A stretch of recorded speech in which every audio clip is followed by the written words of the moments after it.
Welcome to the Boneyard with Steve Robertson. As always, I am your good friend and host, Steve Robertson. Here in Starkville, surprise, surprise, it's where I plan to be for the balance of this year.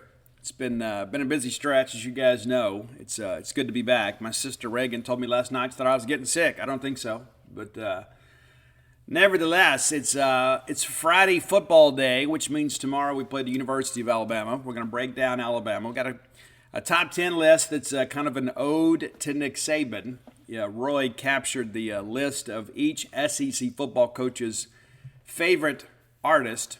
And so we're going to do a top 10 list based on Nick Saban's favorite musical act today. We've done this band before, but we put some parameters and some guardrails to give you a little bit of history, but also kind of give you a different look. You know, that's what we do. We're innovative here at the Boneyard. But it's good to be back. The wife will be back for good today. I know many of you are tired of hearing about that.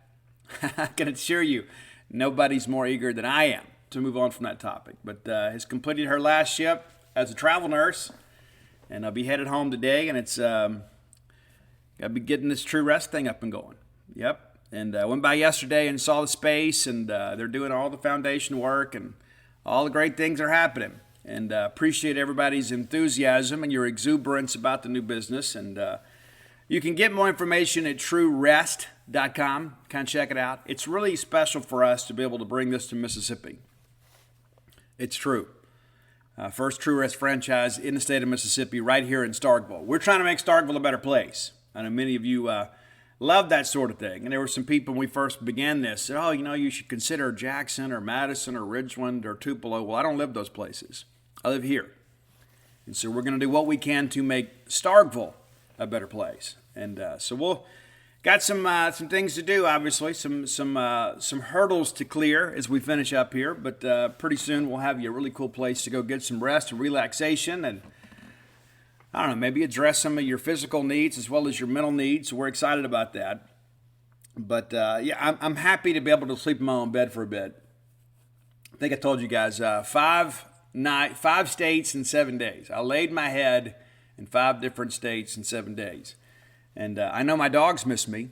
And we still continue to do the show, but it takes a lot out of me. I'm getting older. I don't recover the way I used to. But yeah, yesterday I just kind of needed a minute, man. Just kind of get caught up on everything and get home, get settled. And I want to thank so many of you that have reached out to wish us well about our new granddaughter, Lillian Reagan Robertson. And we're going to call her Lily Ray because we're Southerners. That's what we do here in the South. But she's doing great. Mom's doing great. Everybody's home and doing well. And our oldest granddaughter, Vivi, just absolutely adores her baby sister. And as I told her, as I went to, what grandfathers do, I told her ahead of time when I got there, hey, I'm going to go get you some donuts for breakfast. And she let me know that she wanted a pink one. A pink donut. So I go grab that. And of course, she eats about 2 bites of it. But hey, my intentions were good. That's what grandfathers do, man. That's what we do. I had a donut or two myself. Yeah, just so you know. Let's thank our friends at Bulldog Burger Company. No donuts there unless you get the Shipley Donut Bread Pudding. But Bulldog Burger Company, an absolute gem of a place to go eat. I love going in there, and I'll be in there next week. At some point. I'm going to let you guys have the run of the place this weekend. And while you're in town, certainly go by and see Bulldog Burger Company. 3 great locations to serve you. Many of you, maybe your best bet is to stop at Bulldog Burger Company on your way to town. Because you can do that, right, in the Ridge and Flowwood area, Lake Harbor Drive. You can do it in Tupelo over there at Gloucester Street. So maybe do it on your way to town. Now, when you hit campus, you get to Starkville, you're wide open in football mode. But you may want to go to the flagship right there in the heart of the Cotton District. I love Bulldog Burger Company. You do too. I've loved them for a long time. And get the spring rolls as your appetizer. They'll make you and everybody around you better looking. But the main reason you go is because of those great restaurant quality hamburgers. One of the fine delicacies in life that we afford ourselves, and nobody doing it better than Bulldog Burger Company. And maybe you don't want to eat that heavy. You say, you know what, Steve? I'm, kind of watching things a little bit. Cool. Get the BLT salad. I'd recommend you get it grilled, but you can get it fried if you'd like. I don't judge, man. You get your salads the way you want them. But the portions are so substantial. That's the thing that always stands out to me is every time that I go to Bulldog Burger Company, I leave satisfied. I leave fulfilled. I leave nourished, right? I mean, the main reason you eat is to sustain life, but you might as well enjoy that too. And that's the best thing about Bulldog Burger Company is you can take care of all your physical needs and have a great meal and enjoy every bite of it. Bulldog Burger Company, the place where people go to meet, M-E-A-T. All right, let's take a look at Alabama.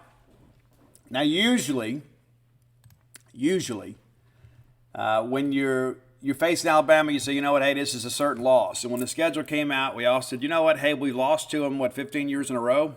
Yeah, we're going to lose the game. There's a good chance we're going to lose the game. Just go ahead and call it for what it is. But this is a very vulnerable Alabama team. This is not the Alabama team that you've expected. Last year a lot of people thought, hey, maybe the Alabama thing is kind of teetering a little bit because LSU comes from behind and wins the West last year. They beat Alabama to take control of the West. Kind of flew under the radar because everybody just kind of accepted that, hey, it's going to be Alabama and Georgia. Well, it wasn't. This year, in the preseason, there were a lot of people that said, hey, this Alabama team's got some issues. We talked a little bit on the show, but I thought Alabama would be better than they have been. And I still think talent shows up. They'll figure some things out. But did you ever think we'd be in a situation where Alabama didn't have a quarterback? That's kind of where we are. Quarterback play has been the real issue with this team. Like us, new offensive coordinator, new scheme. They've had some growing pains.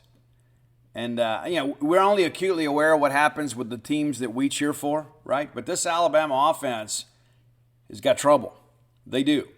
The Tide 3-1 on the season. They open up with an impressive 56-7 win over Middle Tennessee State. But, in all due respect, you and I probably could have called plays against Middle and won that game because you can out-athlete them. No disrespect to the Blue Raiders, but Alabama is going to win that game 99 times out of 100.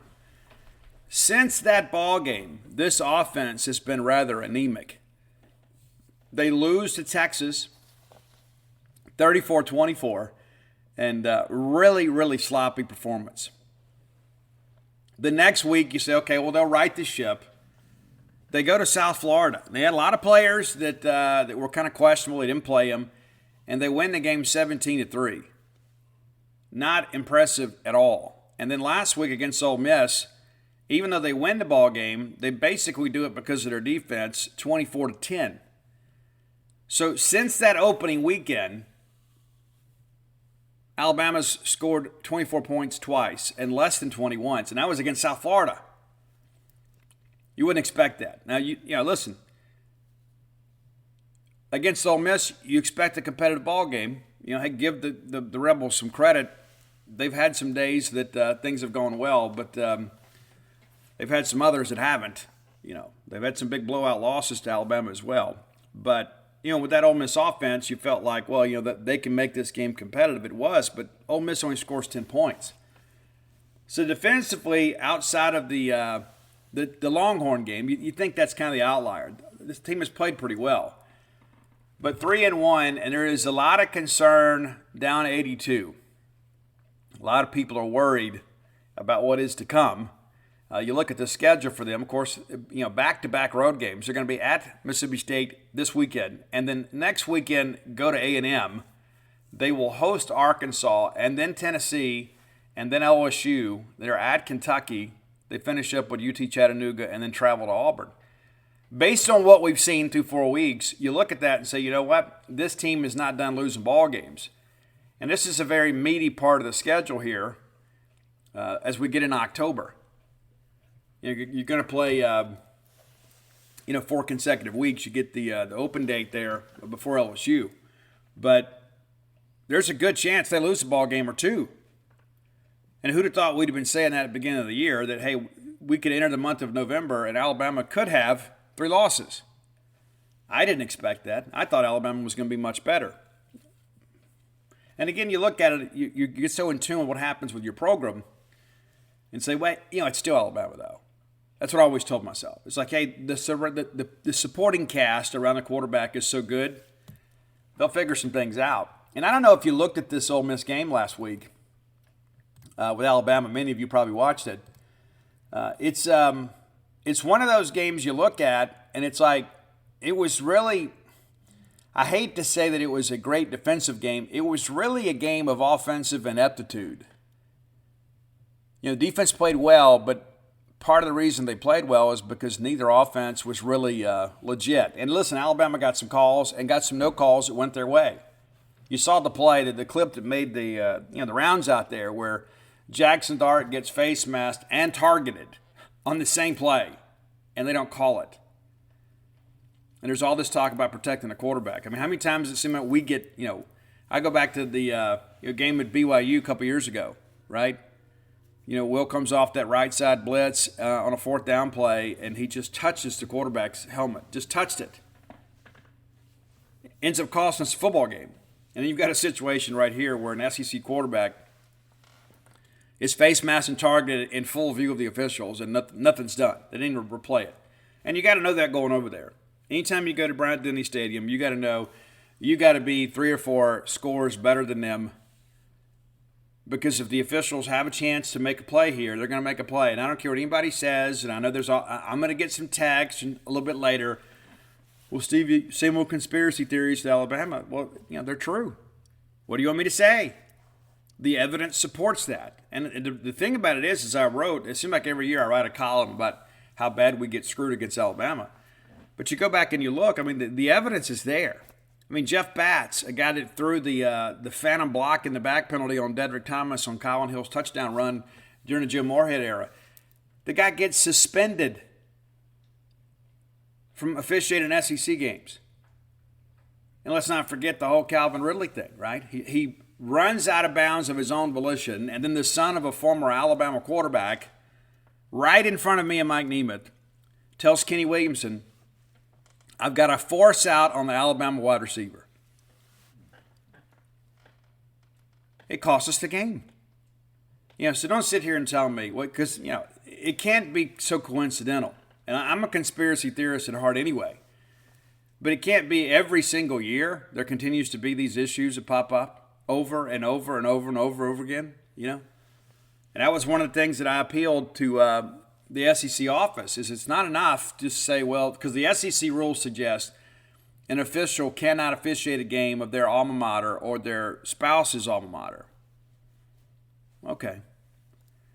So you mean to tell me that the son of an Alabama quarterback is not going to have an inherent bias in favor of the Crimson Tide? And Alabama doesn't need the help. They may this year. But these are the things that every single year, and of course, Alabama fans, Steve, it's just sour grapes. It's not sour grapes when it keeps happening. Listen, let's be objective here. We've had some calls in the past that have gone in our favor. But it seems that every time we play Alabama, we have to play a perfect game. And then when we're playing a game that maybe is not perfect, but it's close to being perfect, the officials seem to always step in. Now, I don't care what anybody says. I've seen too much. Matter of fact, last year, I had a chance to see a lot of film at Mississippi State. You're supposed to send in, 5, 6, 7 plays? I think Mississippi State sent in about 20.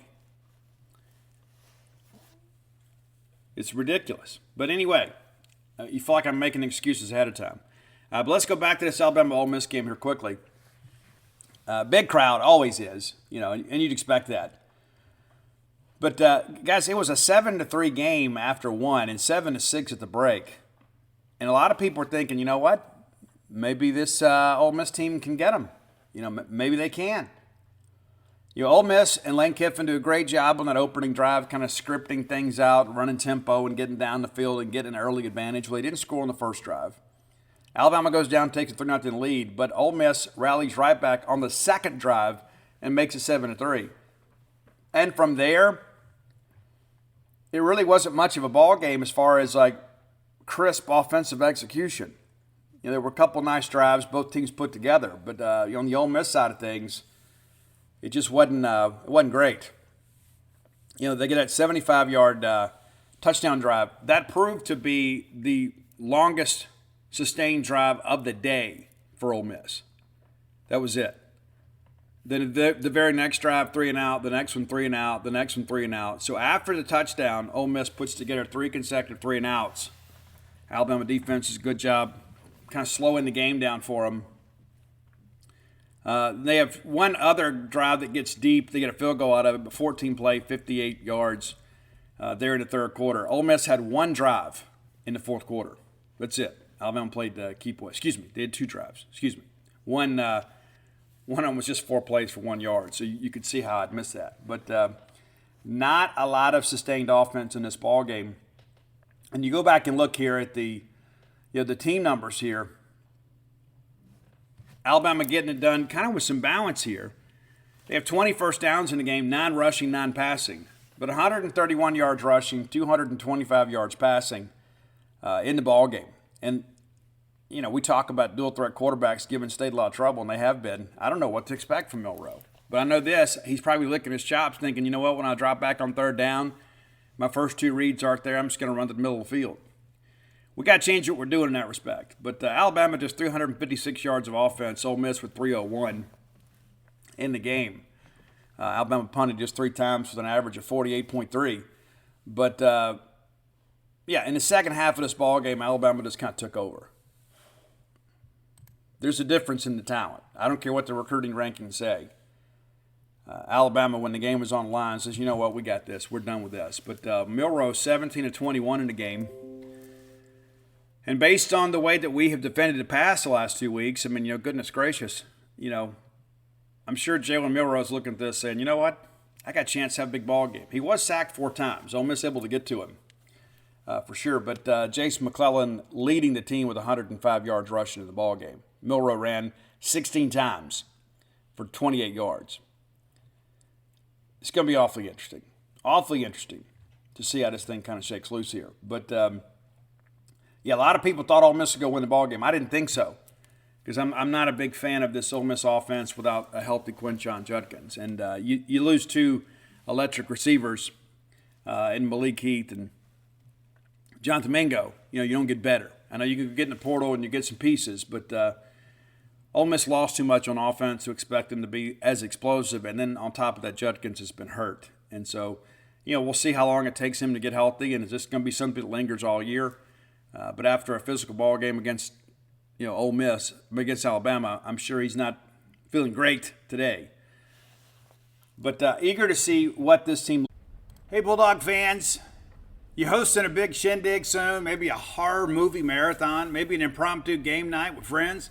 You want to get cozy with friends and family and maybe even serve up some pumpkin beers? Yeah, great. Well, don't do it without Drizzly, the go-to app for drink delivery. With Drizzly, you can find all the right drinks for whatever you're planning and get them delivered directly to your door. Boom, hosting handled. Now, before you get back to folding napkins and carving pumpkins, download the Drizzly app or go to drizzly.com. That's DRIZLY.com/hosting/handled today. Again, that's drizzly.com, DRZLY.com/hosting-handled today. Must be 21 plus and not available in all locations. Hey, Bulldog fans, do you like me? Do you enjoy live entertainment? Whether it be a comedy show, a play, a ball game, a concert, those events require tickets. Make shopping for tickets more convenient than ever with TickPick, the original no-fee ticket marketplace that brings you the best prices for all the events you love. And now, TickPick is partnering with Zip, so you can shop now and pay later. Zip allows you to shop at TickPick and split your payment into easy installments. Visit TickPick.com, or better yet, install the TickPick app from the App Store and use promo code ZIP20 for $20 off your very first purchase of $199 or more with Zip. Zip can only be used for U.S. purchases, and Zip may charge a fee at checkout. Certain merchant products, goods, and service restrictions may apply. See Zip's terms of service at www.zip.co/US. Loans through Zip are originated by WebBank, except for Zip-originated loans in Colorado, Nevada, Massachusetts, and Maryland. Check out with Zip at TickPick.com. Shop for all your tickets at TickPick. Check out with Zip to split those payments into easy installments. Again, check out with Zip at TickPick.com. Looks like once we get them on the field, the main thing we have to do is we can't play the Alabama mystique. And we have a tendency to do that. When Sylvester Croom was here, he was able to use that and kind of work that as a motivating factor. And I remember the big pregame speech. You know what I'm talking about? In 07, when Coach says you can change, just today. It changes today. You can change the way people perceive this football program in this university just by playing a ball game. And we went out there in that ball, that 06, that big win, that big goal line stand against John Parker Wilson right before the half. Incredible. And we won in 07, Anthony Johnson's big interception return. It just felt like Sylvester Croom, and give Jackie Sherrill some credit too. Jackie was the one, former Alabama player. They weren't afraid of the Alabama mystique. I think Dan Mullen was terrified of it. I think Dan thought, hey, not only am I playing Nick Saban, I'm playing the ghost of Bear Bryant and Kenny Stabler and all these other people. It's like I think Dan didn't manage those games well because I think Dan kind of coached out of fear against Alabama. He never beat them. The best chance we had, of course, was, 14, and, we had a couple of big drops in that ball game. Dak didn't play well. Give Alabama some credit for some of that, but a couple of those interceptions were just, I think the moment was a little bit too big for Dan Mullen because, if we go win that ball game in Tuscaloosa that year, we're going to Atlanta, potentially going to the playoffs. We were a great team that year, and we cowered in the moment. And in 17, I think that's the only time I've ever looked at Dan Mullen after a ball game against Alabama and thought, he really played with no fear. We came out with Nick Fitzgerald and Harris Williams and just punched them in the mouth over and over and over again. Then, of course, the officials step in, But late in that ball game, we started playing not to lose. It's like the Mullen malaise. We kind of reverted back to that. We should have won that ball game. Of course, everybody goes back to the big play. We have a chance to close this thing out, and we go. Todd Grantham brings the house. We don't get home. Jalen Hurts throws a strike. Alabama wins ball game. That's how it all went down. But a lot of that was our own ineptitude and our unwillingness to go for the throat. And, of course, the games with Joe were largely not competitive. Defense played well in 18. But, then again, you had the Dedrick Thomas phantom block in the back that negated a Mississippi State touchdown. We have not been scoring against these guys. I'm curious to see if we can do it this week. Again, this is an Alabama defense maybe not getting the credit they deserve. Because all the emphasis has been on the offense and how inept they have been at times. But despite it all, Alabama is 3-1, 1-0 in the Southeastern Conference, scoring just over 30 points a game, limiting opponents to 13.5. So if we win this game, it may have to be in the teens. And the defense may have to score for Mississippi State, or you get a special teams touchdown. We're going to need a non-offensive touchdown, and may need a non-offensive score set up. By a turnover or something like that. We maybe not be able to sustain the drive there. Maybe you get a big, pick return or whatever, you can get a field goal out of it. But we're probably going to have to win a game in the teens or low 20s. I just don't see us putting up a bunch of points on these guys, and I think you don't either. So defensively, we're going to have to play perhaps our best game of the year against an offense that is, again, fairly challenged.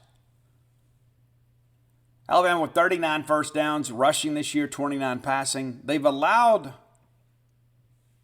some plays in the pass game, despite the fact they always seem to have NFL prospects in the secondary. They've allowed 35 first downs through the air. 78 total first downs, 67 allowed.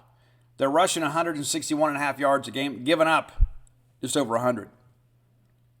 Really need Woody to have a big game. It's going to be tough for us to block that front. We're going to have to be creative in the run game. We're going to have to do some things. And again, these slow developing plays, not going to work against Alabama. As we saw against LSU, when you play an elite front with this offensive line, you can't get out there and dilly-dally around and have all of this, pre-play ball movement. You can't do it. You just can't. Alabama's rushed for 8 touchdowns this year. They've allowed 2.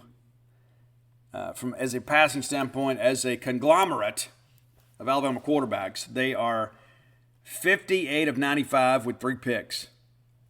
And then opponents are 83 of 137 also for 3 picks. Average depth of target, 8.56. Alabama's want to throw it down a little bit. but more teams are having a dink and dunk against them. Average depth of target for opponents has been 5.94. And if you look at what Texas did to Alabama, that's the outlier. So that brings the numbers up, right? But more times, more teams than not are having to throw the ball underneath, and Alabama's so athletic that they get in cloud coverage, they run and come tackle you. But it's interesting how crazy this works. Alabama averaging 203.25 yards per game passing. Their opponents 203.50. 6 passing touchdowns. They've allowed 4. Pretty nuts. 813 yards passing, allowed 814. It's kind of an anomaly, right? Total offense, and you'd expect Alabama to be dominating these numbers. They're not. Total offense, 1,459 yards gained, and then 1,230 yards allowed. And, of course, that's one of those at the South Florida game, which brings that number down. 14 touchdowns scored. They've allowed 6. Allowed 6 touchdowns. This Alabama defense is legit. I know they're maybe not getting the respect they deserve, but a lot of it's because of that Texas game. Texas comes out and punches them in the mouth, and Sarkisian didn't play with any fear. And that's what Mississippi State's got to do. My kickoff average, this is a statistic, that we always talk about because of the fact we've got elite kick returners. Punting, Alabama averaging 48.2 yards per punt. The net average is 43. They've given us some returns here, not a whole lot, but that's kicking. What am I doing? Yeah, that's a punt. No, that's punting. Yeah, field goal attempts are 7 of 7. But these kickoffs are going to be interesting, right? Number one, we don't want Alabama to kick off a lot, which means they wouldn't be scoring. But we're going to need a play in the special teams. We're going to absolutely need a play in the special teams. And so, we're going to be able to get that. We're going to be able to get the opportunity to make some things happen here on special teams. If you can force a punt, they're doing such a good job getting punts that are coverable. It may be tough for Xavier to get loose. However, Will Reichard, the kicker, has kicked off 23 times with 16 touchbacks. He's kicked 2 out of bounds. And then, of course, you've had a handful of returns. So it's possible, that he doesn't kick one into the end zone. But, that football is coming down near the goal line nearly every time. The kick is 65 yards. He's averaging 64.1. So probably some of these returns are balls that have carried into the end zone. They brought them out. So, but we're going to have to find a way to make some things happen on special teams. Eric Mealy's done a great job. Special teams has played great so far. For the last couple of years, that's been a moving target for us, but this group's done a good job. We've covered well. We've gotten some decent returns. And in games like this, special teams should matter. It should, because I do think this is going to be a very, very competitive ball game. Defensively, I guess before we get to that, let's again look at some offensive numbers here. A lot of times you already have that Alabama running back that appears to be the guy. Of course, Chase McClellan with the big 100-yard game last week now leads the team at 263 yards net. Roy Dale Williams, 198, and then Jalen Milroe. So it's kind of a two-pronged attack with Milroe doing some quarterback running himself. There's not a lot of design quarterback runs, but there were some against Ole Miss last week. And Milroe, of course, didn't miss a game. But this is not, your grandfather's Alabama team that just lines up and powers over people. You kind of get the impression they'd like to be that. They haven't been able to establish that yet.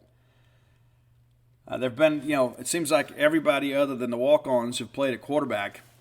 Of course, Jalen Milroe, he is 44 of 66 in 3 games with 3 picks and 6 touchdowns. Completion percentage is right at 67%. Many of those are kind of controlled throws, but, they will air it out a little bit. Ty Simpson, a guy that, very, very highly coveted recruit, guy that's got some ties to Mississippi State. Mississippi State, one of the first schools to offer him, and then when his recruitment blew up, we were no longer an option. But 6 of 10 for 78 yards, and 45 of that comes on one play. And Tyler Buckner has played in 2 games, 8 of 19. 42.11 completion percentage and just 61 yards. So you look at this Alabama team and you begin to ask yourself, offensively, where do they hang their hat? Well, I think they'd like to do it in the power running game and then kind of keep you honest. They just haven't been able to establish it yet. And then they get in that shootout with Texas, and they're just not equipped to compete in that type of ball game. Now, leading receiver for the Tide is number 3, Jermaine Burton. 8 catches, 189 yards, averaging 23.63 yards per catch, and leading the Tide with a 47.25 average passing per game. It's just a different deal. It's a different deal in this offense. Isaiah Bond leads the team with 11 receptions. And then Amari Nablack, 5 catches for 97. So they've used a lot of people, but they haven't had anybody just kind of step up and be the guy. There's no Amari Cooper on this team.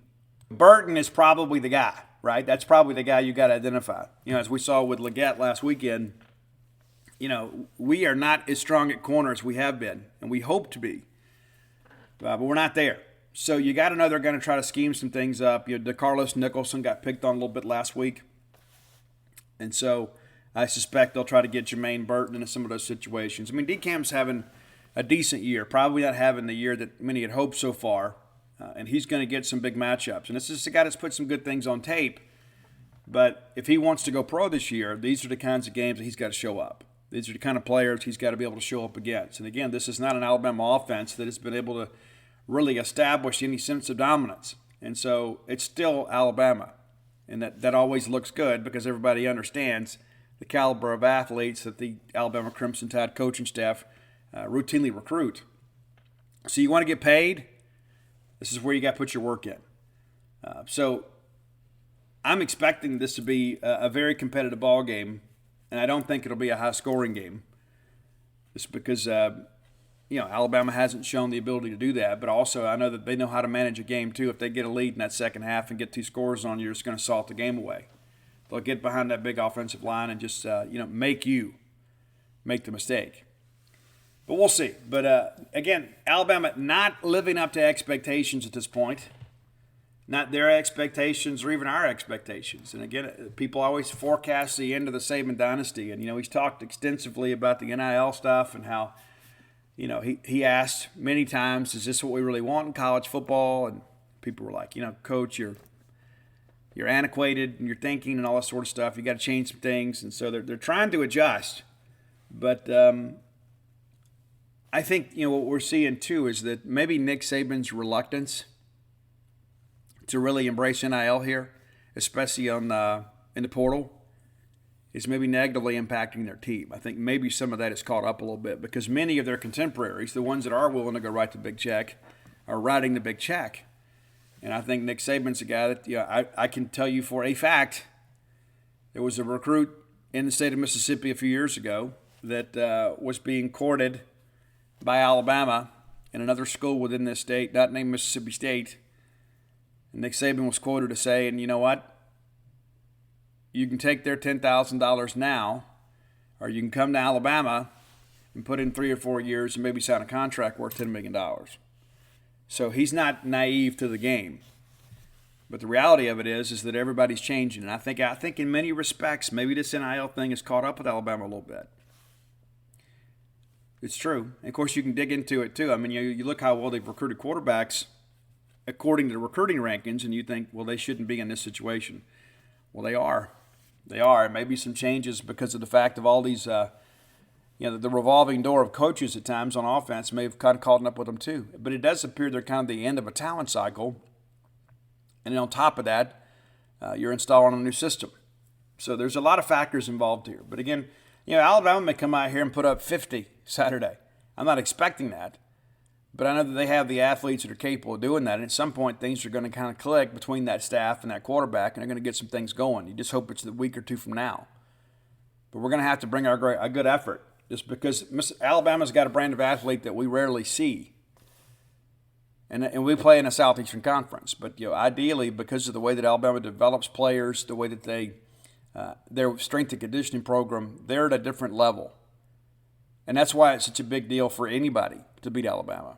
For LSU to beat Alabama last year and the way they acted, goes to show you it's really the respect they have for Alabama as a program. But when we come out of that tunnel tomorrow, we can't have any respect for Alabama. We can respect them in postgame. We can expect them in our media opportunities throughout the week. When we get them on that field, you got to play the man in front of you and not the men that have worn that uniform before. We got to come out and play with a reckless abandon and come out there and punch them in the mouth. I've said it all year. You can't beat a bully with a counterpunch. You got to punch first. All right, time for today's Top 10 list. As always, brought to you by closewithblair.com. That's C-L-O-S-E with Blair, B-L-A-I-R.com. Blair is a mortgage professional. Blair is a guy that gets things done. The mortgage process can be a very difficult undertaking. You need somebody with experience. You need somebody with know-how. You need somebody willing to fight for you and be your advocate with underwriting. Well, that's Blair Chandler. Give Blair a call or text today at 601-500-2344, 601-500-2344. Now, Blair Chandler, 22 years of experience in the mortgage lending industry, back-to-back-to-back years in the top 1% when it comes to close ratio. You're dealing with a guy that gets things done. He's also a guy that understands all the nuance of the new lending packages that they're putting out there for underwriting. As you know, recently it's been made legal for an 18-year-old to sign a mortgage document, provided they have a suitable cosigner. Blair can walk you through that if that's something you're interested in. So the best thing to do is deal with somebody that knows how to get things done. One of the best parts of being a mature adult is recognizing that you don't know everything. But when it comes to the mortgage business, Blair does. So entrust your mortgage to Blair Chandler at closewithblair.com. All right, Nick Saban recently quoted that the Rolling Stones are his favorite musical act. So we're going to do a Rolling Stones list today. A couple things I'd like to point out before we get into this. I'm always looking for new bands that excite me. I'm not just some relic that rides around listening to Rat all day, every day, even though I do love Rat. New band Sleep Theory out of Memphis recently signed to Epitaph Records. Their full EP, all 6 songs, now available on all streaming platforms, Apple Music, Spotify, the like. Be sure and check those guys out. Very modern sound. Cullen, the vocalist, incredible. And their first 2 singles went to number 1 on Sirius XM Octane's Biggins Countdown. So be sure and check them out. I liked all the songs on the EP. It's been a while since I've had a band that really excited me the way these guys do. They're not in any way connected to Rolling Stones. Just wanted to keep you abreast of what's happening out there in the world of modern music. So the Rolling Stones, of course, 200 million records sold worldwide, plus incredible that they're still around doing this thing forever. It's amazing. They were old in the 80s. I'm just saying it for what it is. But we're going to break down the top 10 songs from the 80s from the Rolling Stones. Now, of course, the decade began when Rolling Stones are really, in many respects, at their peak, based on the strength of the great album Some Girls, which is their best-selling album of all time. Maybe you're familiar with that. But latest numbers for Some Girls, released in 1978, 6,315,000 copies sold. Yeah, I'm sure somebody else bought it today. That's the best-selling studio album. Of course, the best-selling album, just slightly ahead there, is Hot Rocks, which is a compilation album, some of their biggest hits from 65 to 71. So that's the best-selling album. But as far as like a single solitary album, it's not a compilation or a live album. Some Girls, the highest-selling album of the Rolling Stones catalog. And so they entered the 1980s with some juice. Keith Richards, of course, having some personal problems, had some legal troubles throughout the decade. The Stones released 5 albums. 5 albums. And some of these albums were among their least favorite or least sold albums. And then some others showed that the Stones were here to stay. So here we go. 5 studio albums. Emotional Rescue, Tattoo You, Undercover, Dirty Work, and Steel Wheels. And, of course, the decade ends with Steel Wheels, and the Rolling Stones really kind of back on top of their game. But number 10, from the Tattoo You album, Many people believe it's one of the best Rolling Stone albums. Sold 4.9 million copies. Yeah, that's just good work if you can get it. But from that album, it's the great track Hang Fire, which is more of a bit of a rocker, banger type thing. Number 9 from the Steel Wheels album, it's Almost Hear You Sigh, which is more of a ballad. It's a relationship type song. Number 8 from Undercover, and our sole contribution to the top 10 list is She Was Hot from Undercover. Now that album went platinum, but by Rolling Stone standards, it did not do nearly as well. And critically, many people consider it the worst of the Rolling Stone albums. And I think if you listen to it, you'll see there's a lot of filler in that album. There's not a lot of hooks that kind of draw you in. Number 7, our first song from the album, I guess our only contribution from Dirty Work. And this is an album that was primarily put together by Keith Richards and Ron Wood, because Mick Jagger at that point had signed the deal with CBS to do his first solo record, She's the Boss, which was a huge hit. But as a result, he was somewhat distracted about the Stones, and there were some times he expressed some displeasure of having to focus on the Rolling Stones, and he just did his solo stuff. But it's a One Hit to the Body off Dirty Work. That's your contribution from that album. One Hit to the Body, number 7. Number 6 from Steel Wheels, probably the song from this album that many people look at and say was the biggest hit. I know it had a lot of commercial success, and it was on the top 40 charts for a long time, but it's Mixed Emotions, number 6. That's the song, too. There was a group out there. Nowadays with AI, you can do whatever you want, but they had Elvis Presley singing that song. Like they had an Elvis impersonator that said it sounded like an Elvis Presley song.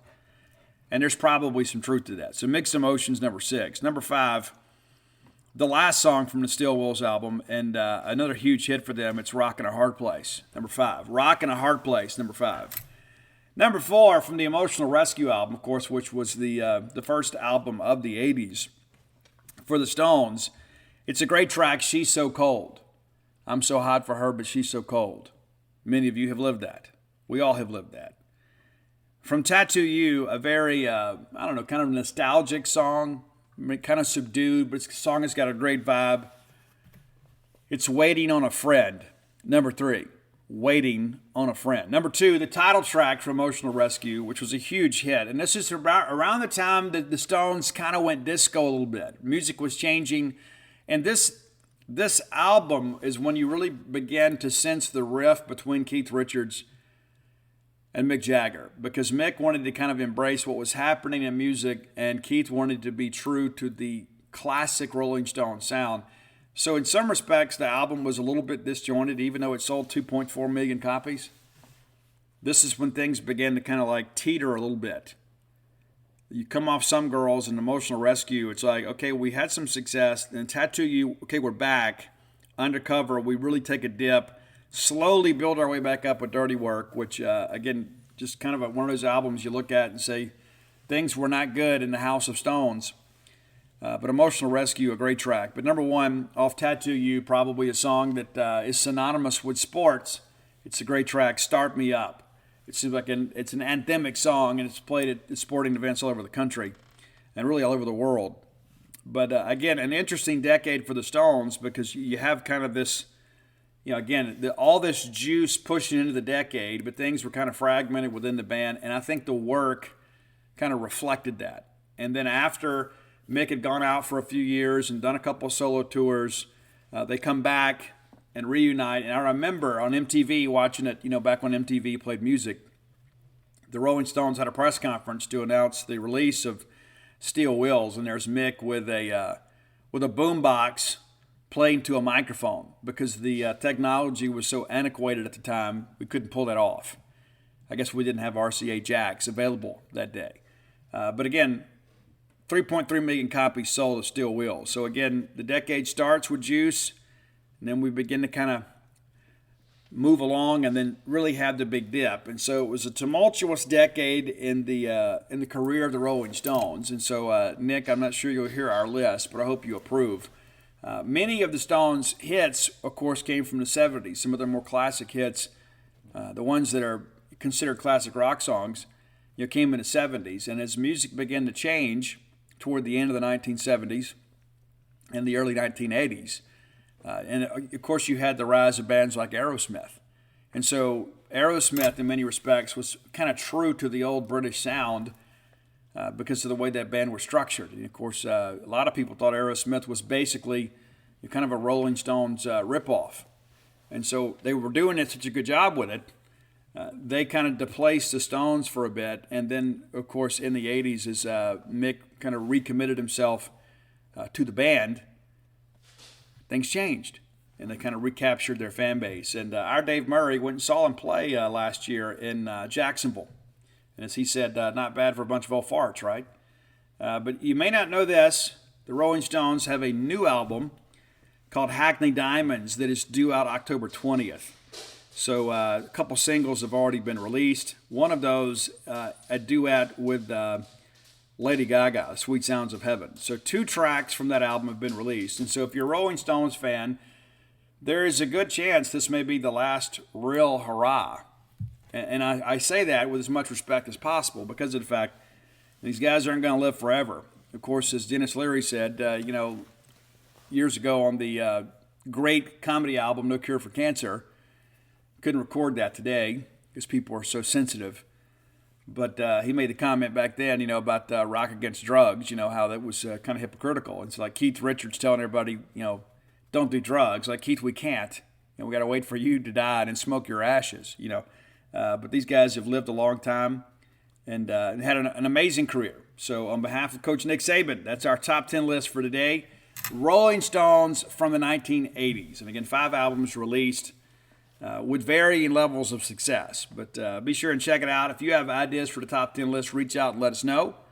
We'll put you on our list and we'll get to you eventually. Best way to do that is to hit up Roy on Twitter at Dogmatic67, DAWGMATIC 67. If you are a Spotify subscriber, follow him on Spotify, and our great list will just kind of auto-populate there to your device.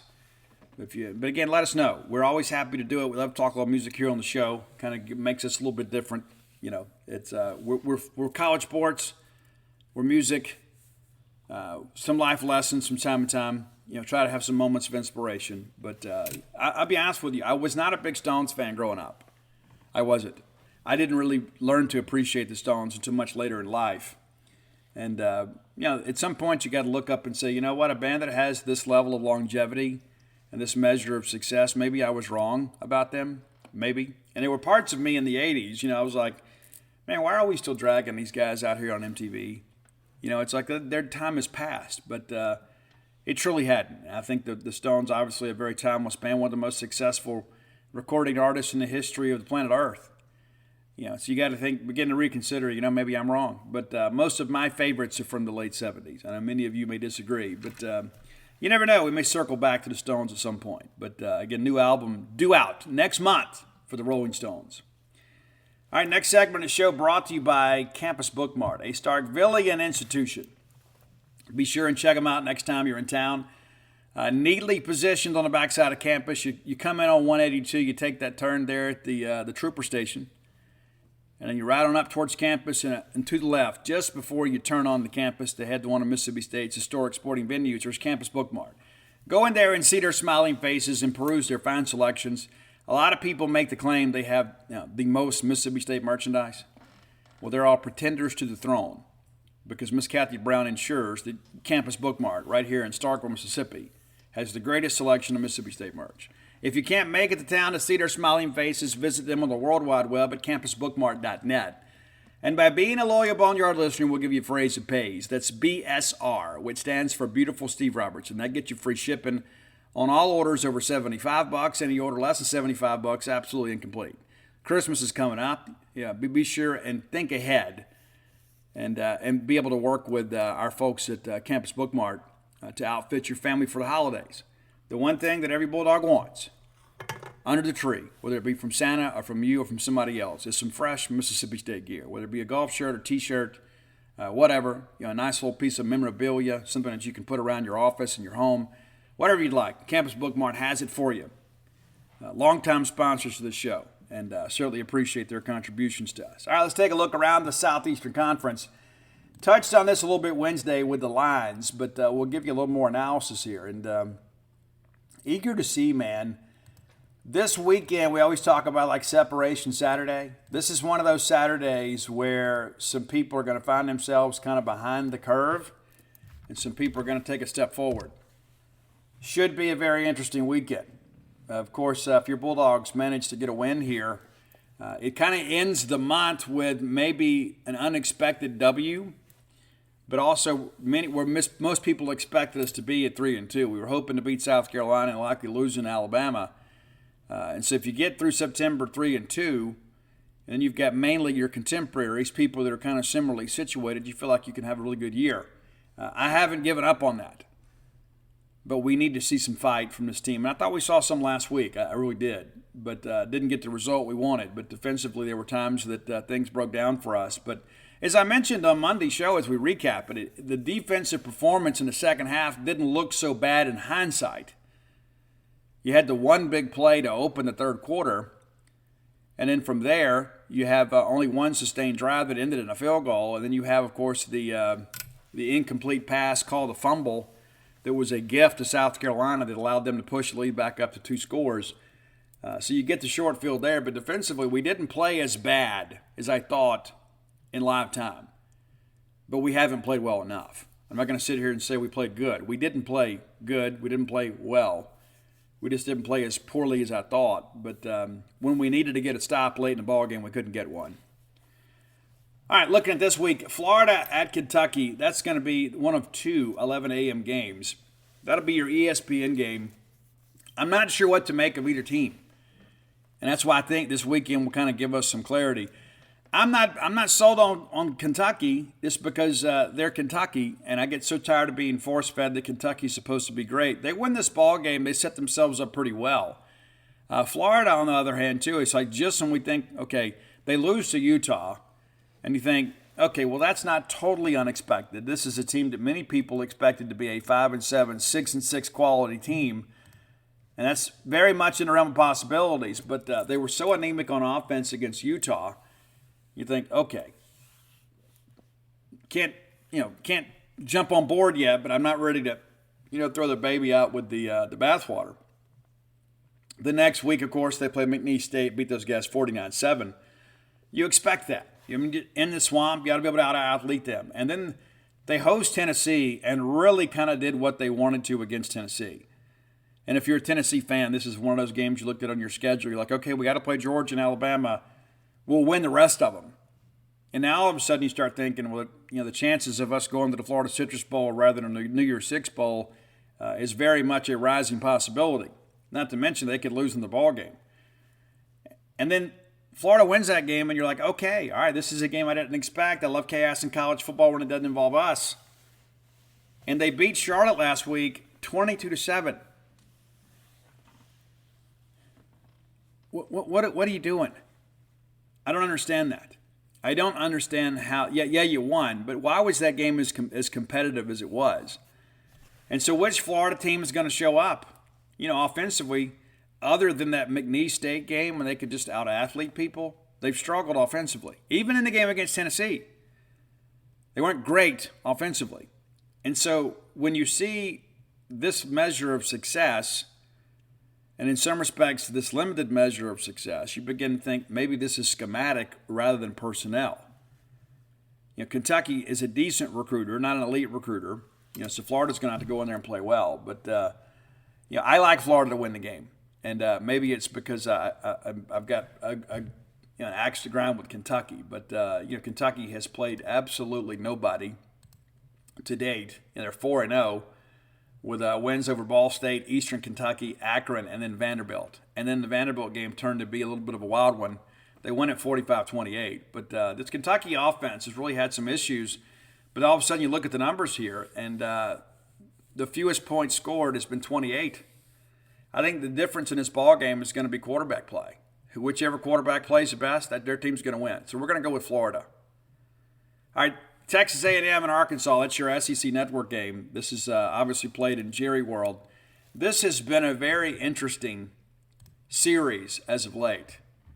And I like the fact that they play this game on a neutral field. Maybe the combatants don't, but I think it kind of gives it more of a rivalry feel to it. They get huge crowds in there. I know the tickets are expensive. Adult beverages are expensive, but I like the fact that they do this. I think it shows a big game early on here. But Texas A&M has dominated this series all the way back to 2012. So since A&M joined the league, it's been all Aggies. Now, the games in 10 and 11, of course, that were played in Arlington, I guess there were three, from 2009, 10, and 11, they played. Arkansas wins all three of those. But then in 12, things began to change. And these games, other than the game in 2021, have gone the way of the Aggies. Last year it was 23-21. Remember the game, how crazy that was? Like KJ Jefferson's about to go in and score, and they fumble, and then the kid from A&M runs it back, and A&M wins by 2. And A&M needed that win in the worst way, and it really kind of set Arkansas back a little bit. A lot of people were thinking, Arkansas was going to challenge for the West, and they lost a game that people were expecting them to win. But, again, it has not been a good series for Arkansas as of late. Again, just one win dating back to 2012. So 1, 2, 3, 4, 5, 6, 7, 8, 9, 10. 11 of the last 12 have gone the way of the Aggies. I expect this one to go the way of the Aggies too. Wrong. I'm kidding. I think Arkansas gets this one. I do. And a lot of it's because Connor Wegman is out. And so, yes, you have Max Johnson. You do. And was considered to be the second coming when he came out of high school, and then goes to LSU, ultimately transfers, and then doesn't win the job against Connor Wegman. And so, how will Petrino dial some things up for him? I think Arkansas, with KJ and with that running game, I think they'll find a way to get it. If they don't, they're in big trouble. They are. And this A&M team obviously is a little bit fragile. And you got to think emotionally, what's that team going to look like? I expect a competitive ball game, but I think Arkansas takes it this week. Georgia is at Auburn, and Auburn just doesn't have the horses to run with Georgia. Nobody does. That's not necessarily a criticism of the Tigers, but they are a little bit talent deficient compared to Auburn standards, which is one of the reasons they were so aggressive in the portal. They're trying to win immediately. This is your 2:30 CBS game. Georgia, more than a 2-touchdown favorite in the game, and I think Georgia handles this. I suspect it'll be a game for maybe a quarter and a half, and then Georgia will exert itself. And what's going to happen with Auburn's quarterback play? There's just that. What do you do? Do you keep lining up and trying to do some design quarterback runs against this Georgia front that has proven to be pretty solid? Offensively, Georgia maybe hadn't been what we expect them to be, but when it's closing time, Georgia knows how to finish a ball game. And again, I think Auburn will make it exciting for a little bit, and maybe you even get into halftime, where it's a close ball game. But I think Georgia wins it. I think Georgia covers. Missouri at Vanderbilt. This could prove to be one of the better games of the day, if you're interested in such. That's the 3 p.m. game on the SEC network. So the league itself understands there's not going to be a lot of viewership for this game other than Missouri and Vanderbilt fans. And again, Missouri off to a great start, and that schedule is going to get more brutal. But this is a big one here. This is a big one. When the schedule opened up, the Missouri fans think this could be the turning point in the season. All right, so Missouri's 4-0. And, of course, the win over Kansas State, that was one that I didn't expect. I thought they would get the other three. I didn't think they'd get Kansas State. And what a big game that was. Huge for Eli Drinkwitz. And again, they have not looked especially impressive on offense. They just haven't. Now, they'll play an SEC defense this week. And, we'll see how things go for the first time. And, I just don't think Clark Lee and them have the talent. Even though this game is in Nashville, I'd love for it to be a great game. I just don't think it will be. I think there's also a chance that after Missouri wins this one, they may not win another one. It's true. Because they played all 4 of their non-conference games the first 4 weeks of the season.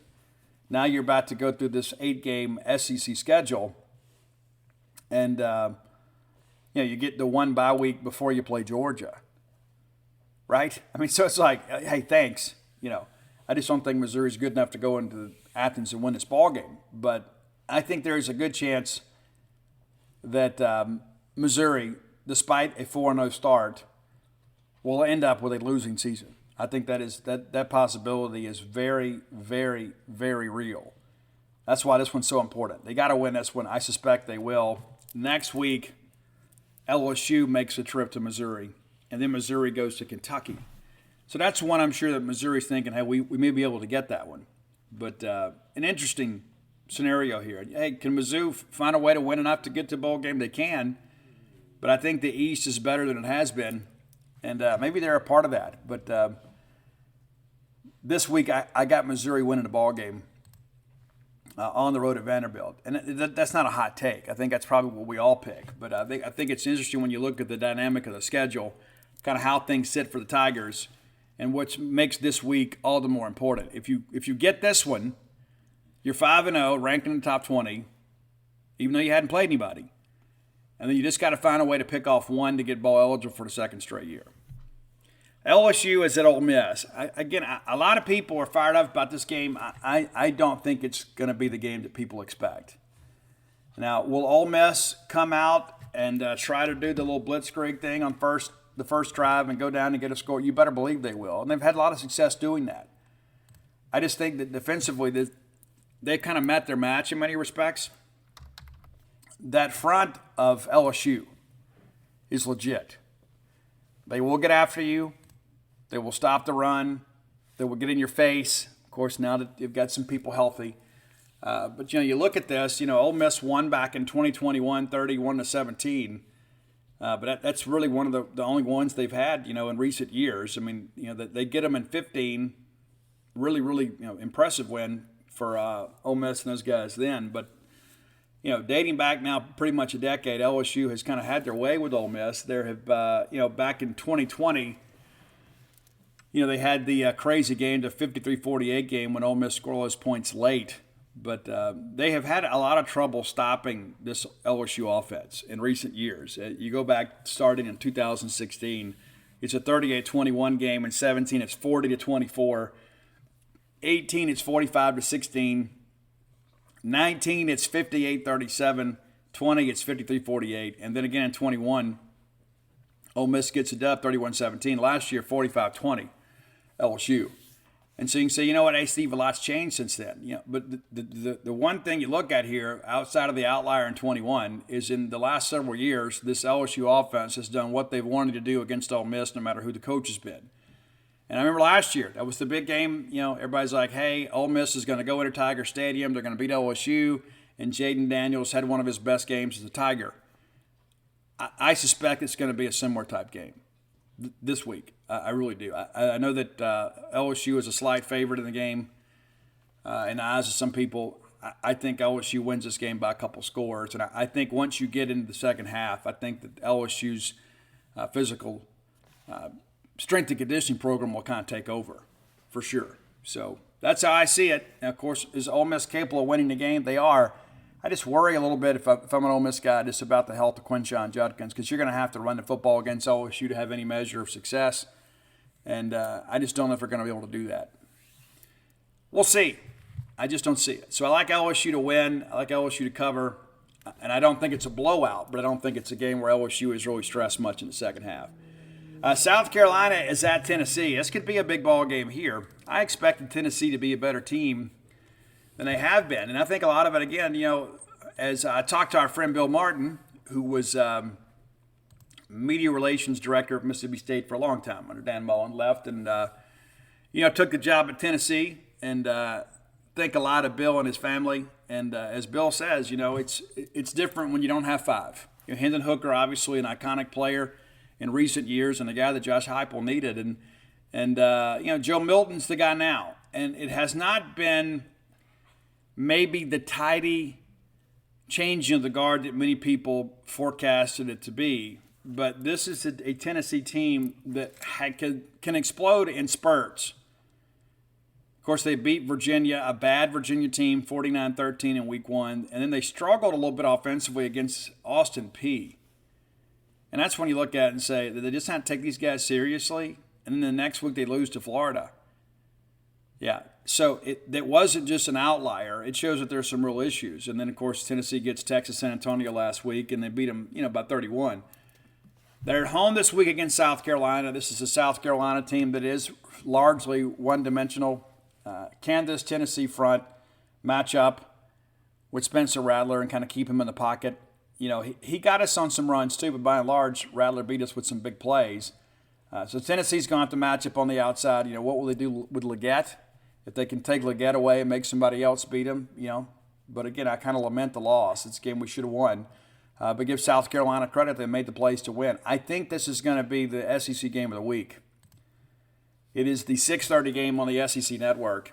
But I think Tennessee wins the ball game, but I think it's one of these games that's really, really close and may come down to the fourth quarter, potentially even the last drive. But Shane Beamer's got the guys playing well, and I think some of that may have to do with our ineptitude in the secondary, perhaps. But you look at this Tennessee offense, so you know what? They haven't been what many people expect them to be. Somebody this week is going to get a big win. And somebody's going to realize, this season's not going to go the way we expected. I like Tennessee to win a very close one. Finally, Alabama at Mississippi State. Will I be surprised if State wins the game? Yeah, I would be. Now, I can sit here and talk myself into thinking, you know what? As bad as Alabama's been on offense, State just needs a play. I just worry about our offense against their defense. I could see us losing a ball game 21-10 or something like that. I think we're going to have trouble scoring against them. I think we're going to, as I said earlier in the show, we're going to need a non-offensive touchdown to probably be in this ball game, whether it's a pick six or a kick return or a punt block or something. We're going to need something to give us a short field and potentially a score, if not both. Right? It'd be great if you get a couple of those big plays, give you a short field. I think we're going to need it. Now, the good thing is, I think we've got an elite kicker. And so if it gets into a battle of field goals, I like our chances. It's just, can we do that enough? We've got to be able to finish some drives, and I just think we're going to struggle against this Alabama front. I don't know that we can block them. Will is a guy, too, at times that as soon as there's pressure coming off the edges, he'll just take the sack. There's some times that happens. I don't think Will is holding the ball as long as he used to. That's one thing I will notice. But I think we're asking an awful lot this week. I'd love to win this game. We hadn't won in forever, and it's one of those things, too. It's like these weeks, you really enjoy them, you just kind of endure them.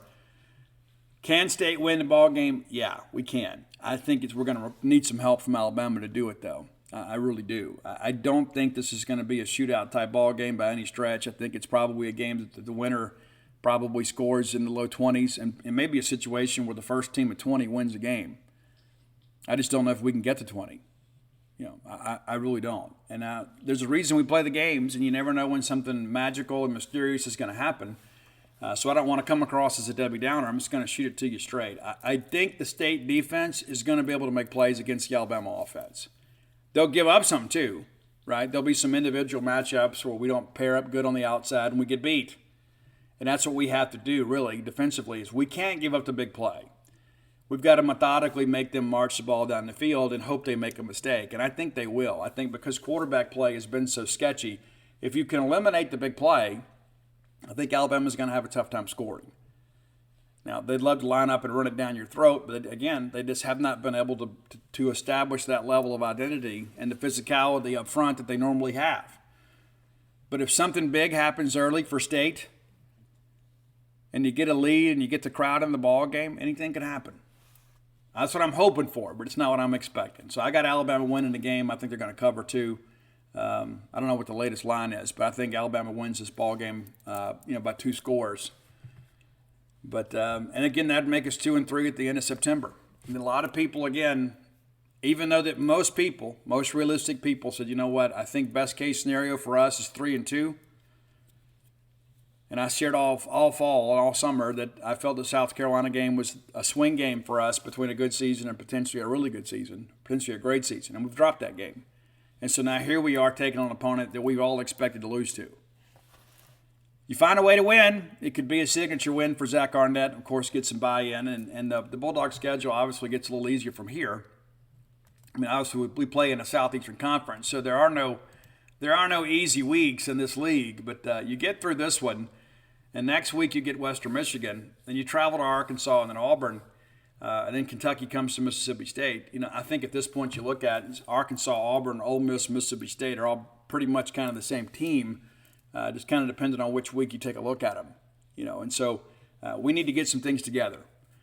And so that's the thing. It's so crazy. If you can pull the upset this week and you beat Western Michigan, and you fully expect to do that, you're absolutely on schedule, except the fact that you've got to win over Alabama, to your credit, you weren't anticipating.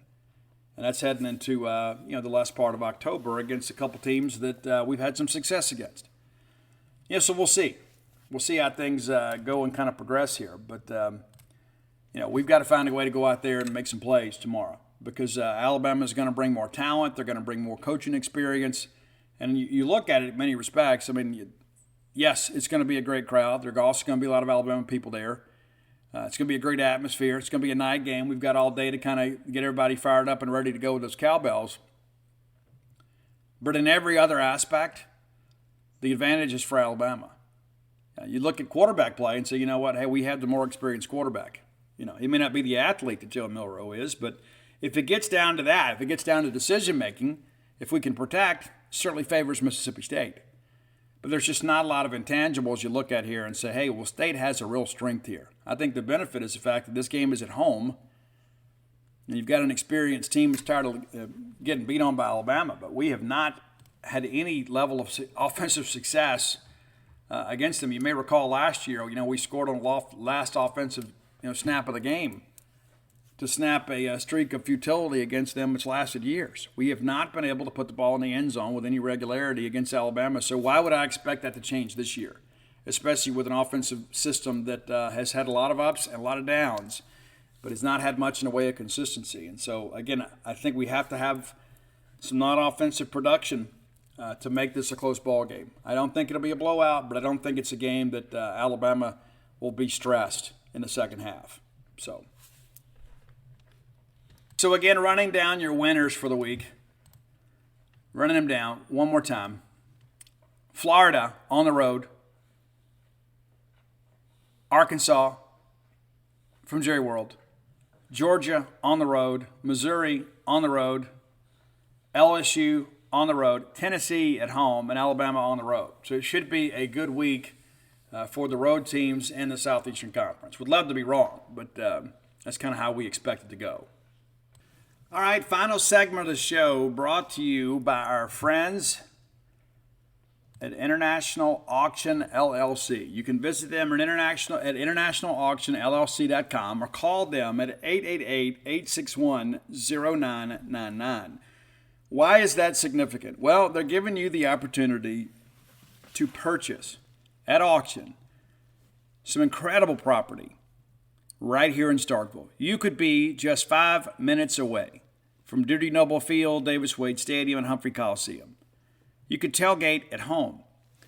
They've got an incredible property out there. I've gone and viewed the property, 156 acres, split into 5 tracts. Now, if you're looking for, hey, maybe it's an investment property for you and you want to build some apartments or some multifamily residences there, you can. You certainly can. There's some some property that kind of edges up there against 182, and maybe that's what you want to do. Or perhaps you want it to be your home. Maybe it's your second home. Maybe it's your future retirement home. Guys, they have got every type of property to fill your needs. Very, very incredible property. Again, 5,000 linear feet of water frontage. You always want to live on some water. Maybe do some fishing. You can. 3,000 linear feet of property on Sand Creek. Pretty amazing. Now, this auction is going to take place on Thursday, October the 12th. Thursday, October the 12th. But you need to do your due diligence before that. There are some steps you need to take. I would encourage you to go by and see the property yourself. You're going to have 3 more showings, 3 opportunities to go and do that, or you can set an appointment. But if if you're in town for the ball game and say, you know what, I want to go out and check this stuff out, you can. This Sunday from 10 to 2. Put 2 Sterling Drive, that's STIRLING Drive, in your GPS and travel over and get more information. Now, in order to bid, you're going to have to make a deposit. $25,000 for the entire property. If you want to buy it all, you certainly can. Or $10,000 per tract. Now, all checks are returned to unsuccessful bidders, so it's not like you're going to make a deposit and then never recoup that money. You will. So if you win the auction, well, congratulations. If you don't, you do get your money back. So it's risk-free in that respect. But we want to make sure people have made a deposit, kind of some earnest money of sorts, to ensure that they are, serious about these bids. And I think it's an amazing thing. It's going to be some telephone, online bidding. You don't have to be available, but they will have the live auction there. And there's 5 lakes on this property. And one of the best things about it is the infrastructure is already there. There's power, there's sewer, there's water. So it's not like you're just buying a pasture and you got to figure it all out for yourself. Sewer, water, electricity, all in place, ready for you to get going with your construction. A lot of high traffic in that neck of the woods. And again, wouldn't you like to be a neighbor of Mississippi State? Part of this property butts up against the North Farm there. And so that's how close you would be to campus. It's amazing. And the fact that this is available this close to campus is one of those things, one of those marvels in life you look at and say, is it really that close to campus? Is it really that cool a property? Yes, it is. And there's no zoning out there either. So check it out. Again, internationalauctionllc.com, or just give them a call at 888-861-0999. And again, 3 scheduled showings, but if you need an appointment, they can make one for you. But again, this Sunday, 10 to 2, next Sunday, 10 to 2, and then Wednesday, the day before the auction, on the 11th, from 10 to 2, and that's all central. But you can make an appointment at any time and go out there and check out the property. Excited to offer this opportunity to you. Again, it's internationalauctionllc.com. All right, we got some baseball scrimmages coming up while you're in town. In case you're unfamiliar, we do those sorts of things here in the fall. So if you're in town this afternoon, we're going to gather together at Duty Noble Field at 3 o'clock. So 3 p.m. today. There will be no baseball scrimmage on Saturday because, we're playing a football game. Yeah, so you'll be able to kind of have sports in your weekend all weekend. This Sunday, 1 p.m. will be your scrimmage time. And then Monday, if you're looking for a reason to stay in town, Monday at 3 p.m. So 3 scrimmages here in the next 4 days, and we're getting close to kind of wrapping up fall.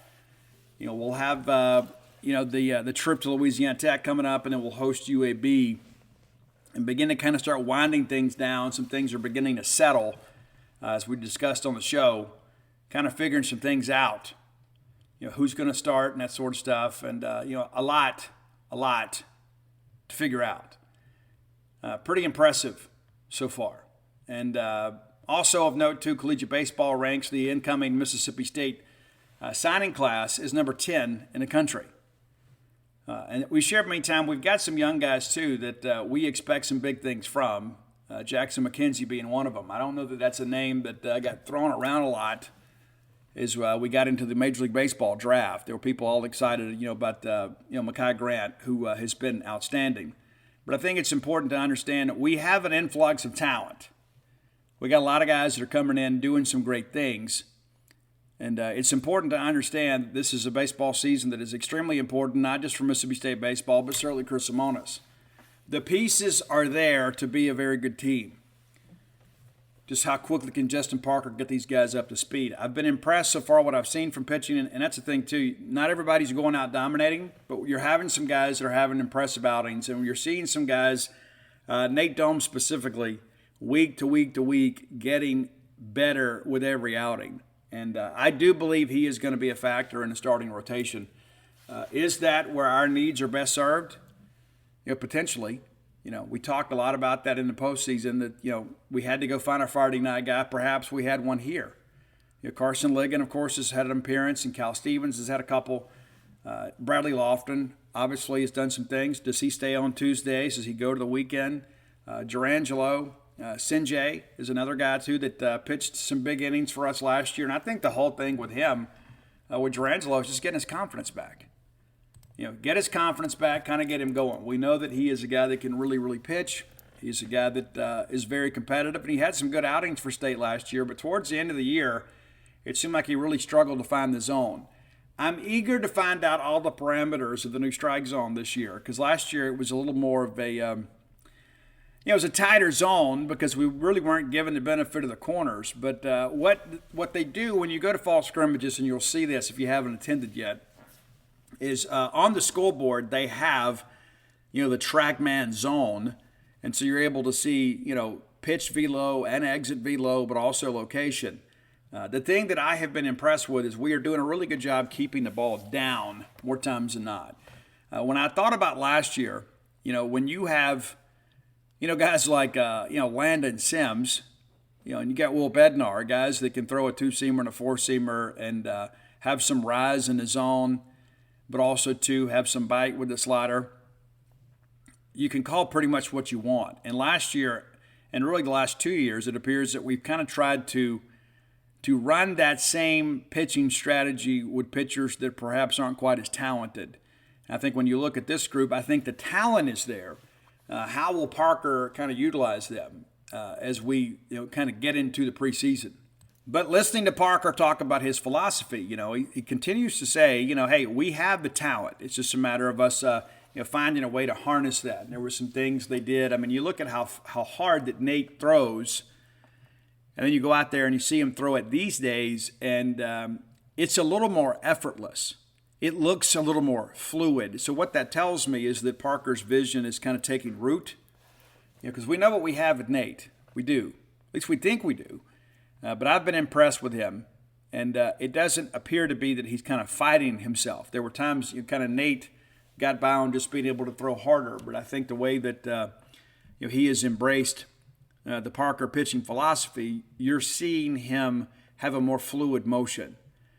There's some other guys out there too that Evan Sierra is a guy too that had a really good summer, and so the pieces are there on the pitching side, and that's really your big concern, right? I mean, we all feel like offensively we're going to be a big club. We're going to probably have the best 3-4 duo in the country in Dakota Jordan and Hunter Hines, and I think both of those guys will have a chance to hit 20 home runs or more this year. You're starting to see Logan Kohler put the ball in play with a little more regularity. And I think it's interesting that Steven Spalletta played some at third last weekend. As you guys are aware, he's not just a catcher. He is a guy that can help you somewhere. And I think the way that his bat has kind of really come around this fall, I think he's a guy challenging for early playing time. It's a true freshman. And, Jackson McKenzie is a guy that can play left. He's a guy that could potentially be a first baseman down the road. But we needed another left-handed stick. I think we found that with him. But when you start running through the numbers here and you start looking at this potential starting lineup, you've got some guys with some real pop in the bat. Connor Hyzak has played a pretty good center field this fall. In the scrimmages that I've attended, of course, Mike Nemeth has attended all of them. And we've had full breakdowns and box scores and things of that nature on every game. But some difficult decisions will have to be made here in the weeks ahead. Chris Simonis and the staff obviously are over the roster limit, so there'll be some players that will not be a part of the program come the season. Some of them will redshirt, some of them won't. Some of them will leave the program and go to a junior college. I mean, that's kind of how things work. And looking around the league this year, a lot of people are carrying bigger rosters in the fall. And so I think that's good, number one, to save wear and tear on pitchers. But the more options you have, the better a program you're going to be. But I'm excited about what is to come. But like all of you, it's like, hey, we were excited last year. And we thought, okay, 2022 was an anomaly. We'll get it figured out. You can kind of explain away some of our struggles, right? You said, well, you know what? We lost Landon Sims on Friday night down there at Tulane. Of course, you lose Stone Simmons the same weekend. It's taken him 2 years to get back. Brooks Auger's a guy, obviously, that kind of emerged from that. But we had so many injuries that year, you look at it and say, you know what? Okay, I can kind of explain this away. Well, then last year, you begin to replicate some of those same issues and didn't have the same number of injuries or the severity of those injuries. You did have some. Of course, Pico was a guy that, we didn't have last year, and he's already throwing again. So there's some hope that we'll have him this year. Everybody says he's ahead of schedule, and we hope that's the case because we certainly could have used him last year. But at the end of the day, 2 years of futility on the mound, and we had to make a change. And there were some times last year we actually pitched it pretty well, but by and large, we just didn't have the guys we needed and had to depend on so many of these young guys that just weren't prepared. Well, now they've got the benefit of a full season under their belt, and they've got, Justin Parker, kind of fine-tuning their delivery a little bit, kind of crafting some things. But the thing that I continue to hear is leadership. This is a group that has some very vocal leaders, and that's one of the things you always want to, is you want your better players to also be great leaders. Hunter Hines is a guy that going to go out there and hit you 25 bombs, drive in a bunch of runs, and play a solid first base for you. Not the most vocal guy. Dakota Jordan is. And this is a guy that's a first-round talent. And it's interesting, too, to read some comments. I know recently he was named one of the top 20 players for the upcoming draft, and I saw some of our people begin to get a little critical of that. That's not Mississippi State, people. Dakota Jordan is a first-round draft pick in the eyes of many people in Major League Baseball. And rather than us go out there and try to provide a counterpoint to the detriment of one of our own players, we should be supporting him, because he is going to be a guy that's going to have to be a big part of things this year. He is well respected around the league. I can assure you of that. There are a lot of people that were hoping that he would go in the portal and stay in the portal and perhaps leave and come to their program, or at least get out of the league. But he's back. And so you feel really good about the middle of that order. We've got to get some depth. You got to have some length in the order. The teams that win are teams that get production from the bottom third of the order. And in addition to that, they always find a way to piece things together on Sundays from a pitching standpoint. The good thing is we have some options now, where previously we really didn't have a lot of options. Stone Simmons is back. Stone has looked good. I still think that he is a guy that will compete in that closer role. You'd love to have had Aaron Nixon back. I mean, that was not a great development for Mississippi State. You wish that kid the best. And obviously, when people show up with a check and say, hey, here's where we are, and you're not going to have much leverage next year, the deal won't be nearly as good next year. People have to do what's best for themselves. And so, good for Aaron, but it provides an opportunity for somebody else. But, we'll see. And then Nate Williams, a guy that was the number one junior college closer in the country, showed up on campus and, was basically into UCL protocol very, very quickly. And he's a guy that's got to throw strikes. But, by the time you get into conference play, perhaps he's found it. And so you've got some options, and we'll kind of begin to move forward with all this. But, based on the returns of fall, and I'll sit down and speak with Chris Simonis here pretty soon, just to kind of get his, his opinion on things right now, kind of get his take on where things stand. I'm optimistic. And again, you look around the league this year, I don't think the league is going to be quite what it has been. I think Arkansas is going to be outstanding. LSU will be really good again. You expect that. But, with Tommy White back and, the way they've worked the portal as well as they have on a pitching standpoint, that'll be interesting. They lose so much production from that pitching staff. But, the West will be wild again. It always tends to be. But I think there's a lot of parity in the league this year, and whoever hits on their transfers is probably going to take a step forward, and we're hoping that it's us. Remind you, too, if you hadn't done so, go to whenthebottomfalls.com, and you can pre-order When the Bottom Falls, and that'll be out in a few weeks. I still don't have the actual release date. When we first got ready to get done, we were hoping to get it done end of September, first part of October. That doesn't appear to be the case, but once I get a release date, we'll get that to you. But while you're there, you can also pick up all of my sports books. That's Alpha Dogs, Stark Villains, Flim Flam, and Dogpile. And every Bulldog fan needs to have a copy of Dogpile, whether they read or not. One day you're going to want to go back and recount the NAFL championship season, and you can read it as it happened, in the words of the players and coaches, as it happened, rather than a revisionist history. I saved every interview throughout that season, so we had that information readily available to us. And so you get comments and quotes that are both timely, and then, of course, some at the end that are about, in hindsight, kind of what it all meant. And really proud of that work. I think that Chapter 1 of that book is some of the best writing I've ever done. I think the best thing I've ever written is Chapter 19 in the new book, which is the final chapter. But it's one of those things, too, you've got to read the previous 18 to fully appreciate 19. And the significance of 19, of course, that's when I got sober. I got clean and sober.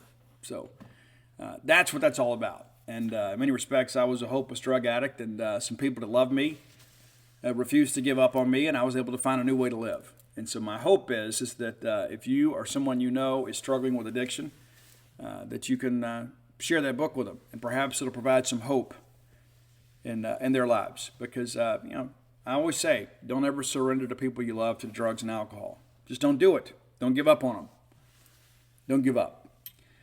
All right, if you're not a member of genespage.com, you should be. You can get 2 months of coverage for $1, and that'll get you through football season. And I figure by the time you get through that, you'll be so excited about recruiting, you'll want to re-up with us. But 2 months for $1, it's a great deal. 2 months of coverage, the best coverage in the history of Mississippi State University for just $1. Be sure and come check that out. Take full advantage of that today. If you've got a friend or neighbor that loves Mississippi State and said, I've always wanted to check out, genespage.com and 247 Sports, maybe you give it to them as a gift.